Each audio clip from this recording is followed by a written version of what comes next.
All right, line V1, learning task 4, where we are going to start to describe magnetic motor starters. Now, the title of this chapter might have given you a little bit of a shock because it talks about three-phase magnetic motor starters. We haven't covered anything into three-phase, much less three-phase motors. That's all right. We don't need to know about how the motor itself actually operates yet. We're just going to start by describing the way that the starter operates, because the starters that we use on three-phase, we are also going to go and use on our single-phase motors.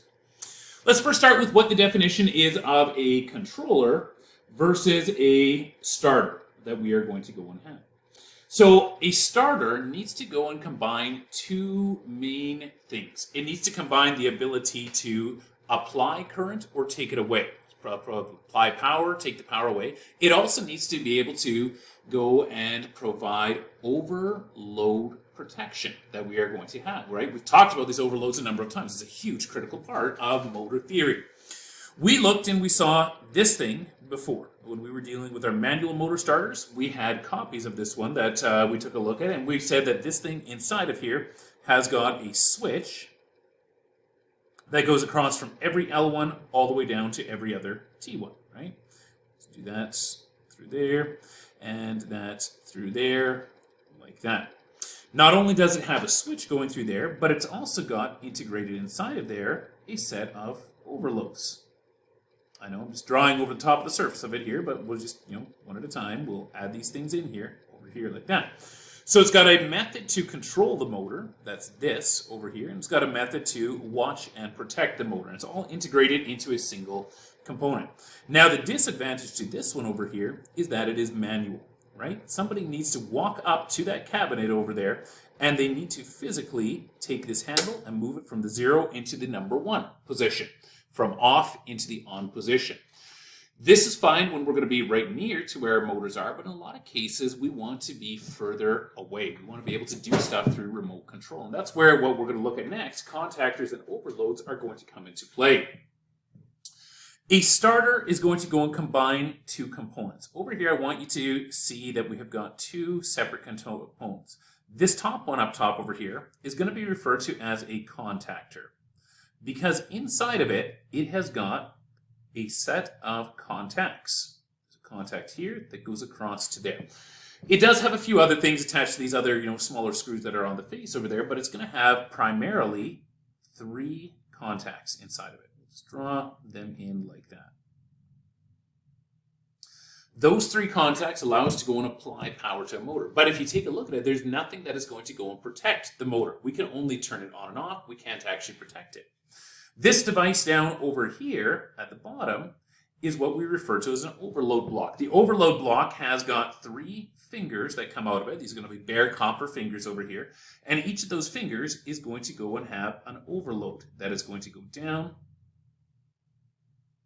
between that finger top and the actual bottom. Each of these are going to be actual solid kind of pieces. Most of these ones that we're taking a look at do not have the removable overload contacts. It's all going to be done through that little potentiometer wheel that we see over there that allows us to go and adjust that.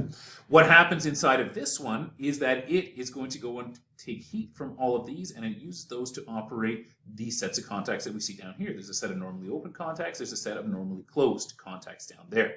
So this component provides overload protection alone. It doesn't control the motor. If you take a look and watch the red line that we have over here, we'll move that one. If you take a look, there's absolutely nothing that can interrupt current between the top of the finger all the way over to the bottom. All that this is designed to do is to monitor a current.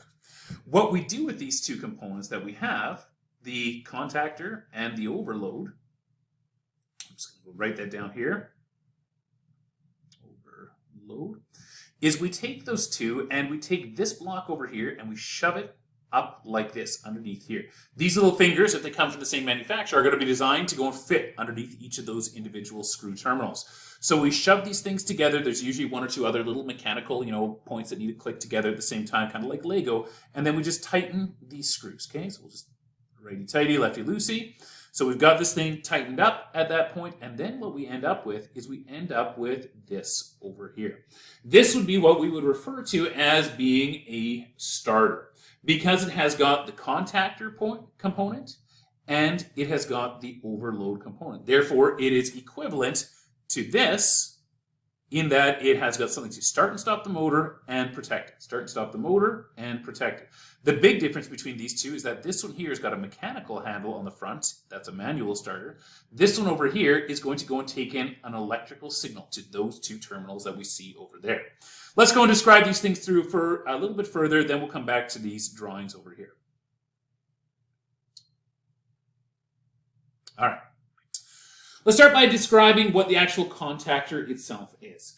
The contactor is going to go and have inside of it a set of usually double break contacts. And they give us a number of different pictures of these ones over here. They've got the clapper type and the vertical lift type. And they've got another one down below as well. But ultimately, each of these are just side views of what we have inside of here. Remember how we've got that L1 and that T1 terminal, right? We saw on this contactor over here, there's an L1 terminal and a T1 terminal. Inside of there, what's happening is that the L1 terminal is coming over to that, and the T1 terminal is coming over to that. They're going to be fixed or stationary contacts. We're also going to go and have a movable contact, which is simply going to be a solid bar that goes across here that is going to be able to make connection from one component over to the other. Anytime that we apply AC to these, that AC is going to go and flow through here. Anytime that we get current through that, we know that we are going to go and get phi, right? That's going to be magnetic flux, which is equal to my ampere turn. So we're going to get magnetic lines of flux. What do we know about magnetic lines of flux? Well, that they're going to go and form complete loops, and that those are going to go and be elastic, meaning that they want to take the smallest route passable, but they also want to take the path of least reluctance. So what we'll have is we'll have a ferromagnetic path. That's this whole section over here. That's going to go and pick up all those lines of flux. All those lines of flux are going to travel through the inside. They're going to get up top over here, and then they've got the option of either trying to bridge that gap or take this short gap up to here, go through the easy path, and then take that short gap back down into the inside. That's the path that they're going to choose, and because they're elastic, just think about it as if we had actual elastics that were going around from here to here. It's obviously going to go and stretch, the elastic is being stretched, it's going to go and compress this, so that it's going to pull that, and what we end up with is we end up with movement that is going to be in that direction. When this section over here is going to go and move, the movable part that we call the armature, when that armature moves in, it's going to go and bring these two into contact with that. The scaling that they drew on these was pretty poor. They should be the same gap over here as what they have in between these two. But you'll just have to go and, make that mental leap in your mind that obviously, yes, those two would have to, when this thing pulls in, those ones would make contact as well. That's going to be for our clapper type, which is going to be a horizontal movement like that. My vertical lift type over here, same exact concept. Magnetization creates magnetic elastics. The magnetic elastics don't like being stretched like that, so they're going to go and pull upwards. When they pull upwards, it lifts this whole thing up, and it's going to go make those two come into contact across there. Once again, the stationary contacts, L1 and T1, that we are going to have attached there and attached over there. They give us a three-phase one over here inside of the contactor. So they were showing us only a single one at a time. Now they show us that inside of an actual contactor, we are going to go and have only a single coil. That's this section right down in there. That single coil is going to go and create magnetic lines of flux that are going to go through that whole run over there. So we'll take these, make some magnetic lines of flux, and we'll make some other magnetic lines of flux. Those magnetic lines of flux, when they're created, they're going to jump across this short little gap over here, and then they're going to go and continue back to the source like that. And because they are elastic, they're going to be pulling this thing in. There are a few other terminals inside of here. We got our components inside of here. We've got magnetic shading coils. We've got the armature, sometimes referred to as the plunger, that we are going to go and have inside of there. And we've got the actual solenoid coil itself. All of this solenoid coil is going to be attached to an insulated assembly. That's this section over here, so that doesn't pass any current through it. This section obviously is going to have to be metallic so that we can pull it into that circuit, but this section up top is going to be insulated, and we see that that insulated contact is going to go and have individual contacts that are going to be across here. Once again, see how we got L1 and T1? That L1 and T1 are going to make contact through this. Whenever this gets pushed upwards, it is going to push up against it. These are going to go and have individual springs on them as well. We don't want to just rely upon the mechanical actuation. We want some constant pressure. So when this armature moves up, it is going to go and press them up against it, and then there's going to be maintained spring pressure so that vibration or anything like that is not going to go and shake them loose. Going back to this, that's what we have inside of here.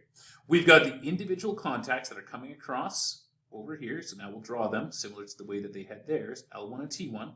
And then we are going to go and have the armature, which is going to go and make contact across there. If you've worked around these before, you should be familiar with this little window as well. That little tiny window over there is going to go and provide you with a viewable point where you can actually see whether the armature is pulled in or not. Not all of these are going to go and have lights. Some of them have lights or other indicators on them, but the bulk of them are going to go and indicate just by whether or not this thing is pulled in or pulled out. You'll get good at, recognizing these if this becomes your life's work, working in the motor controls and things. This window also provides us with the ability to mechanically actuate these. Now, this is not something that we necessarily want to always go and do, but if you've got your screwdriver, just drawing a short handle and I'm running out of room there, that's a much better handle. You can take your screwdriver and you can press that thing in there. Don't use your fingers, don't use anything conductive, but you want to be able to press that thing in. When you press it in, you should be able to go and start up or stop whatever is going to be on that thing. So you can use it as a testing thing. Obviously check whatever's attached to it for safety's sake. Make sure you don't have a dead short on it or anything like that, or that contactor is going to blow up in your face. But if you want to go and mechanically activate the motor, you can go and jam in that part over there, the plunger that we have. It's going to be attached just onto one of these things over here. Usually this is going to be the part that you see inside of that window over there. Okay, that's our contactor. Contactors themselves are going to be defined by this over here. We're going to use this as our schematic for a contactor, where it's going to go and have my three main contacts, L1 to T1, L2 to T2, L3 to T3. We're going to go and have what we refer to as the coil. The coil is always going to be designated as A1 and A2 off of there. And then we should usually, in most cases, have another set of contacts. So usually this bar is actually extended out, and then they're going to have a smaller set of contacts. These contacts are not rated for nearly the same amount of current, but they're going to be what we refer to as our auxiliary contacts that we are going to go and have. So we can draw them into this one here as well. We'll just do that right over here. Sometimes we've got a normally open, that's the most common type. Sometimes we've got normally closed. Sometimes we might have one of each that's going to be on there. And those are all going to be designated once again on the face of that contactor. I'm going to go back to this contactor over here. And if we take a look at that, we see that over here we've got 21, 22. That is going to go and be a normally closed set of contacts going across. So you see the designation NC, that stands for normally closed. That means that going from here to here is a set of contacts that looks like that. Don't try to stick a motor through it. You're going to blow it up. It's a small little control contact that's going to be on there. Same with this one over here is going to go and have a normally open, meaning when this thing is at rest, when we haven't energized it, we're going to have a normally open off of that we can utilize for our controls.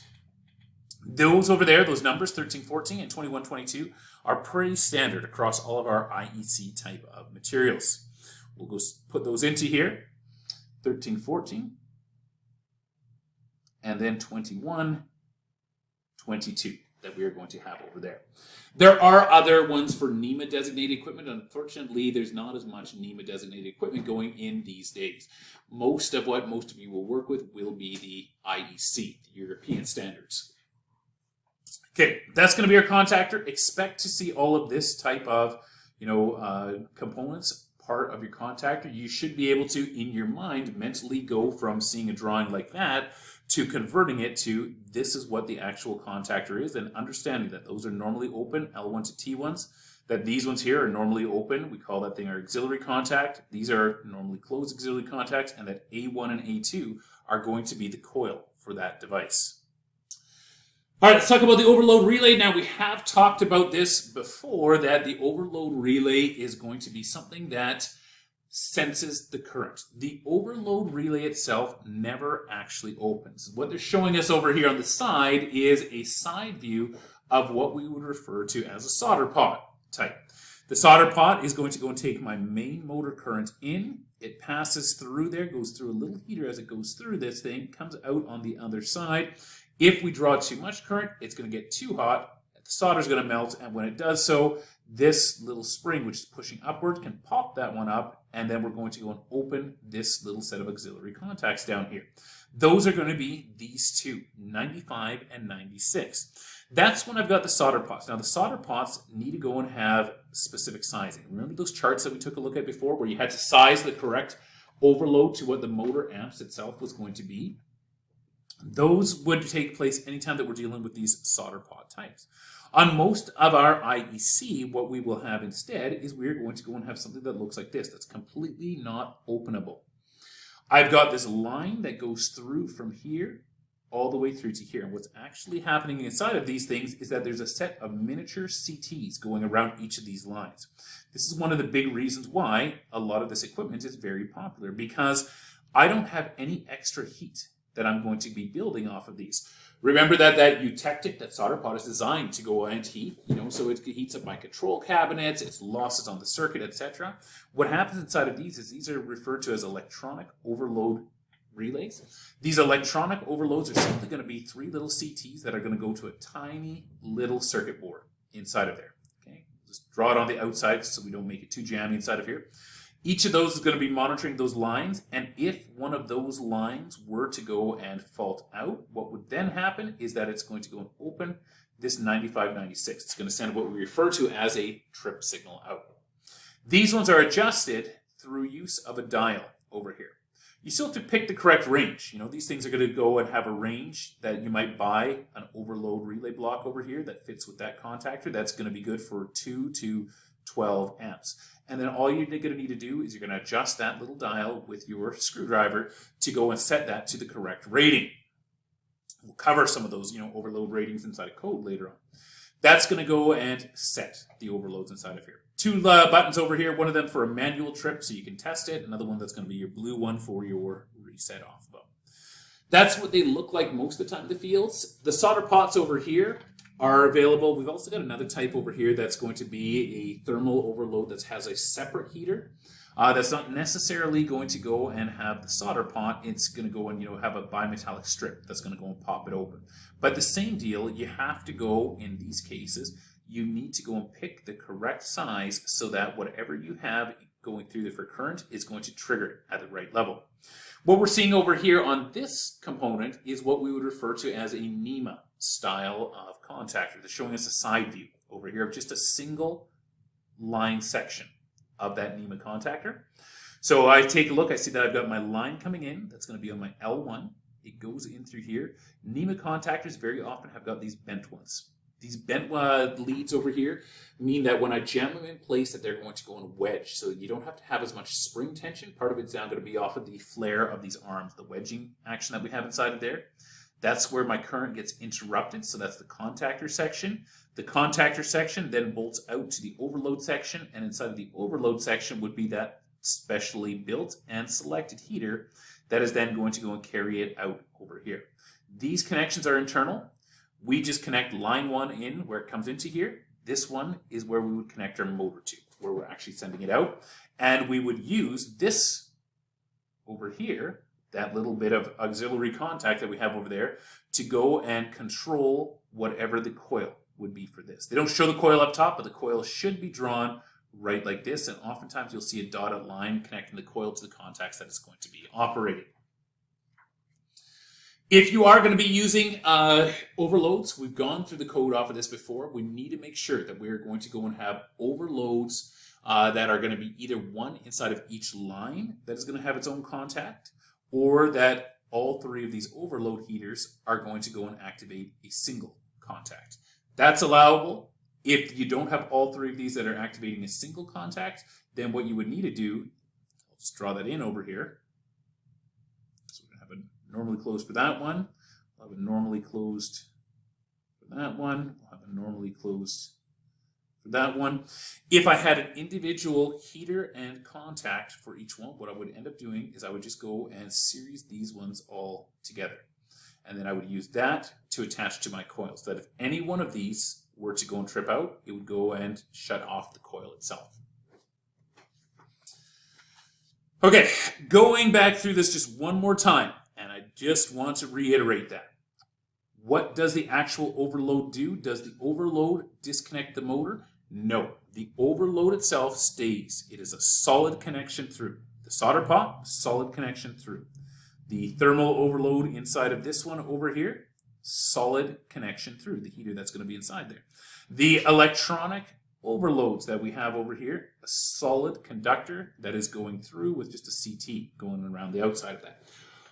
All three of these methods, electronic, heaters, and the solder pots, are going to maintain that. What we are opening up is we're always going to be using these to go and open up the control circuit to the motor.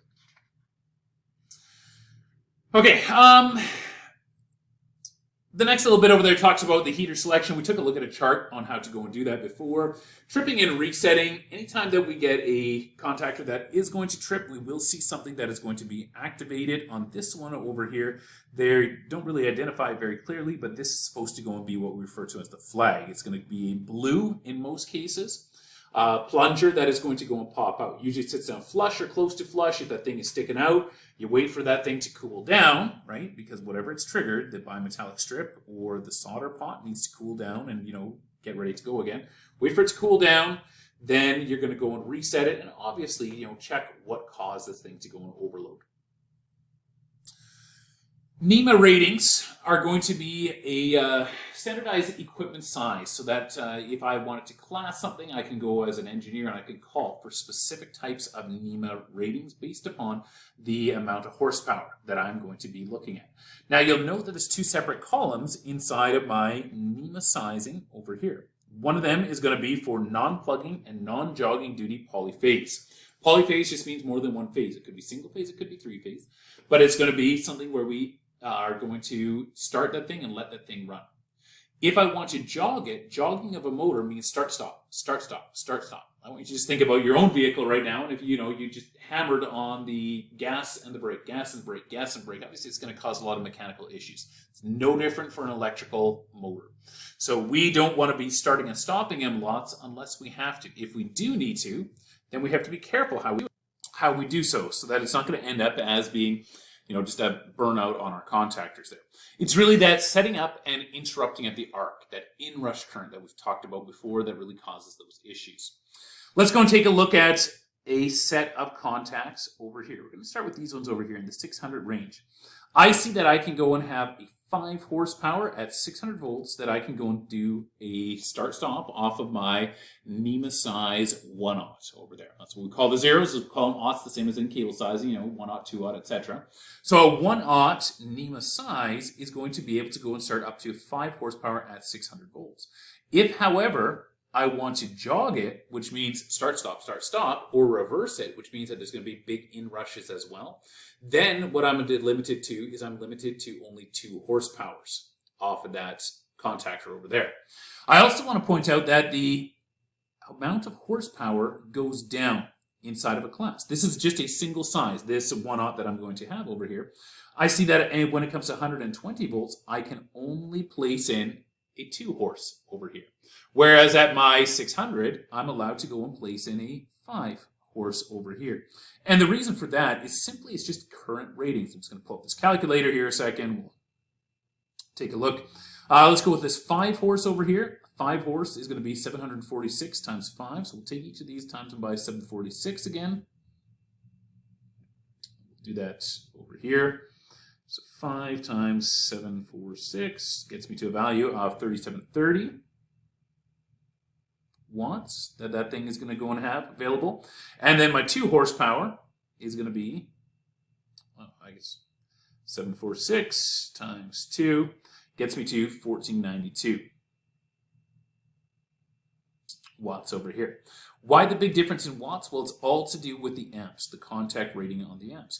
If I take this 1492 watts and I divide it by its voltage, 120 volts, and if I take this 3730 and divide it by its voltage, 600 volts over here, I'm going to go and end up at differing values of current over here. Let's take a look at this. 1492 divided by 120 gets me out to a value of 12.4 amps that I'm going to go and carry. This one over here, 3730, if I take that and divide that by 600,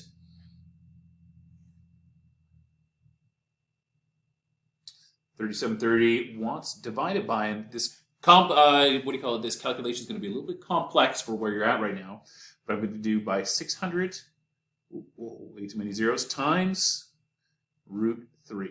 Don't worry about this formula. This is just the proper way to go and take watts inside of a three-phase formula and convert them to actual amps. We need that root 3. You'll learn all about it. You'll get sick of it by the end of year 3.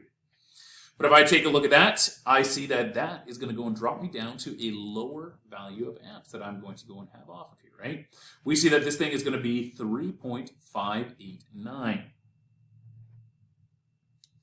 3.589. It's a higher amount of volts with a lower amount of current. Over here, I get down to a lower amount of volts. I get to go slightly higher on my current because it's not going to be as intense of an arc, but it's still going to go and change, the total amount of value. Obviously, my contacts or my wires inside must be good enough to carry 12.4. But the problem is I couldn't carry 12.4 amps at 600 volts. The horsepower rating would just be way too large. So we always see off of these ones here that we are going to go and have less horsepower at the lower values of voltage. You can carry that through. You can take a look at any one of these categories over here and you will see that, for our size 2 over here, 7.5 at 120 all the way up to 25 once we get up to our 600 volts inside there. These are standard tables. If you need a specific size, if you know the horsepower of your motor and what the application is, whether you're going to be reversing or jogging it, you can just go and pick them directly off of this chart itself.